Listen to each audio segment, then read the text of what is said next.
Hi, this is Scott Garibay, and today I want to talk about Dungeons and Dragons, and I want to talk about why, in my humble opinion, Dungeons and Dragons is clearly more valuable to humanity than psychology. Let's get into it. All right. I'm Scott Garibay. I have spent a significant portion of my life studying Dungeons and Dragons. Now, the study of Dungeons and Dragons is actually not rare anymore. There are a lot of people who are studying Dungeons and Dragons. Primarily, people study Dungeons and Dragons from the perspective of participating in Dungeons and Dragons. That's one area of study, and there are significant experts in that field. There is also a very growing number of people who study Dungeons and Dragons from the perspective of history, right?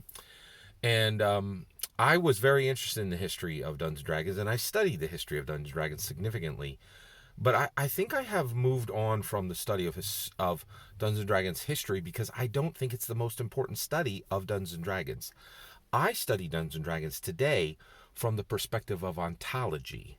I study Dungeons and Dragons ontology. I am concerned not with the temporal events that have happened between 1974 and now, right? The human events that have gone along in the temporal path of Dungeons and Dragons.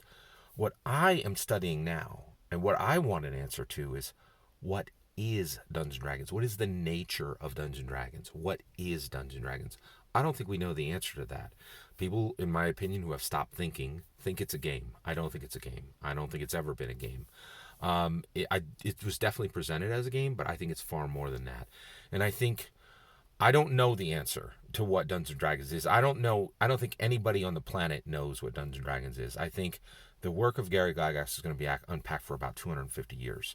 But I am one of the scholars of the ontology of Dungeons and Dragons. During my ontological study of Dungeons and Dragons to determine the base nature of the thing, to answer the question, what is Dungeons and Dragons? I came across psychology, and for a brief period, and I have over 3,300 videos on Dungeons and Dragons, and I can tell you right now, you will find no less than a dozen, 2 dozen, maybe 3 dozen different videos of me discussing Dungeons and Dragons in the context of psychology.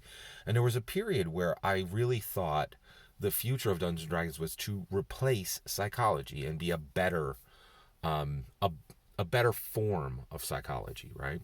I no longer think that. And the reason why is I'm now convinced that Dungeons and Dragons has no need to replace psychology because Dungeons and Dragons has vastly surpassed psychology. Here's why.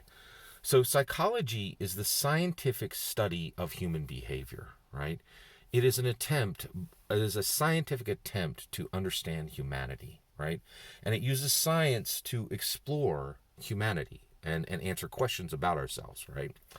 Now, I think there were good intentions with psychology, and psychology is not that old. I think it maybe 150 years, right? And I think there were good intentions with psychology, but regardless of what the intentions were or what people define it as now, what it has grown into is in my humble opinion, psychology has clearly grown into a scientific attempt to understand humanity that has executed in a way where what it is doing now is it is generally an industry that attempts to fix people who perceive themselves to be broken. That's what it is. And the reality is, I think psychology has completely and utterly failed for several reasons. One, the industry of psychology has come to a point where they are very comfortable answering questions with questions, right? And I think as humans, when we're asked a question, we should give an answer. And generally, most psychologists will not do that, right? They don't present answers. They are asked questions and they give questions back. And honestly, I think that's a form of cruelty. And it becomes even more cruel when the only people who can get that fix is, for themselves as they believe they are broken are the wealthy. Generally, in America, good psychology is about $200 an hour. And most people who go into, deal with a psychologist find that not only, are once they engage with it, they're really, oh my goodness, everyone I know and care about really needs this, right? And so then they're like, well, but why am I here and not this other person I care for, right? And so, anybody with a family or even a group of people that they consider to be family are quickly at the question of, can I afford $600 a month or $2,600 a month? And how many Americans can afford that? There are a few.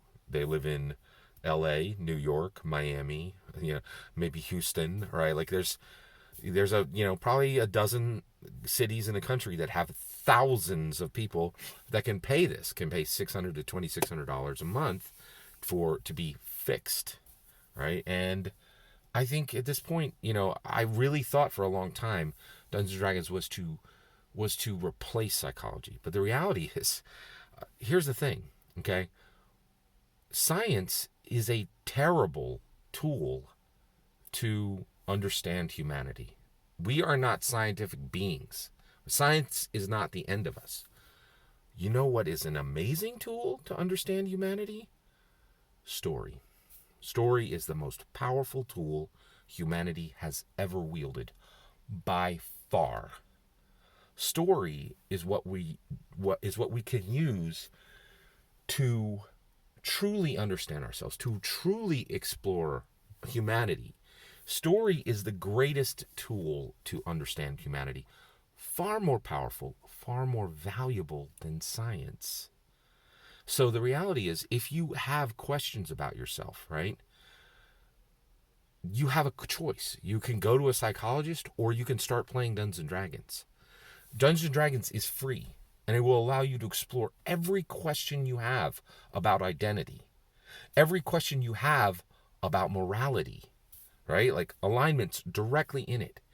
It is integrally positioned to explore politics, religion, culture. Every single question you have can be explored with people you care about, right? And it can be done in a way that is literally $0. Dungeons and Dragons can be played for free. Go over to Sly Flourish. She'll give you 50 ways to play Dungeons and Dragons for free, right? And the core rules are given out for nothing right now, right? Both physically and digitally, not just digitally, physically as well, right? You'll find programs directly on their site where they're like, here you go, right? So now you have to be particularly there's a few ramifications on the physical, but the digital is offered to everyone, and that can be printed, right? And or read on your phone or under different. But Dungeons and Dragons can be played for free.